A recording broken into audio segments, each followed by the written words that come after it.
Tu crois que toutes les croquettes se valent? Une croquette mal choisie, ça peut soit te causer des petits tracas, soit de belles frayeurs. Aujourd'hui, on va parler de l'importance de bien choisir la taille de ses croquettes par rapport à son chien. Je vais vous donner un exemple.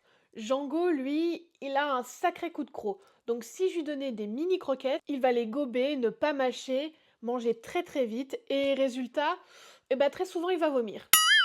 C'est charmant, hein. Et pour Tara, c'est tout l'inverse. Elle mâche ses croquettes une à une, elle prend son temps, elle est hyper difficile et très délicate. Mais par contre, imaginez que je donne la même taille de croquettes que celle de Tara à un chihuahua de 2 kilos, eh bien, il ne pourrait même pas les croquer avec sa petite mâchoire. Résultat, soit le chihuahua abandonne, soit il s'étouffe. En vrai, la taille des croquettes doit s'adapter à deux choses. Premièrement, la taille de la mâchoire de votre chien. C'est hyper logique, mais très souvent oublié. Deuxièmement, elle doit s'adapter à son comportement alimentaire. Est-ce que c'est un chien glouton? Est-ce que c'est un chien délicat? Est-ce que c'est un senior? Etc. Ce sont des choses qui vont vous aider à choisir la bonne taille de croquette. Un chien qui est glouton et qui ne mâche pas, ça entraîne une digestion chaotique, donc flatulence, parfois diarrhée, vomissement, etc. Un autre cas de figure, un chien senior qui a moins de dents ou moins de facilité à mâcher, et bien pareil, il va avoir du mal à s'alimenter pour garder une bonne forme physique. Alors comment on fait? Globalement, il y a quelques règles universelles.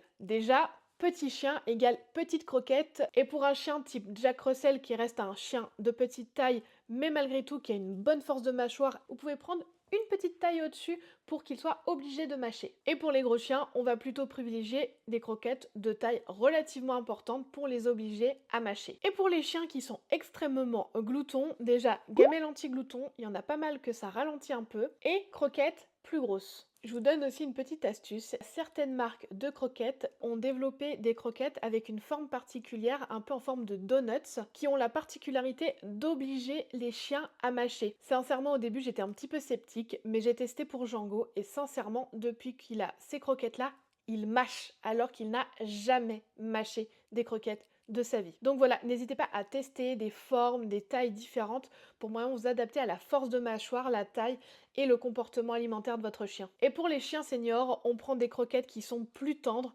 Pourquoi pas éventuellement les humidifier un petit peu pour que ce soit plus facile à mâcher. Beaucoup de gens pensent qu'une croquette c'est juste un aliment, mais c'est bien plus que ça. C'est aussi une question de confort, de santé digestive, de sécurité et même de plaisir alimentaire. En tout cas, n'hésite pas à me dire en commentaire si ton chien a tendance à être un petit délicat qui mange tranquillement ou que c'est un gros glouton qui mange comme si sa vie en dépendait.